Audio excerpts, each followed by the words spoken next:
म्हाडाच्या 2147 घरांची लॉटरी निघाली असून त्यासाठी 31,000पेक्षा जास्त अर्ज आल्याची माहिती ही उपमुख्यमंत्री एकनाथ शिंदेने दिली।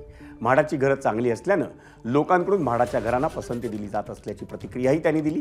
येत्या काही महिन्यांमध्ये आणखी काही घरांची लॉटरी काढण्यात येणार असल्याचंही शिंदेंनी सांगितलं। भविष्यात लाखो लोकांना घरं मिळतील असंही ते म्हणाले। म्हाडाच्या कोकण म्हाडा गृहनिर्माण क्षेत्र विकास मंडळाच्या वतीने आज 2147 घरं आज त्यांची लॉटरी काढली।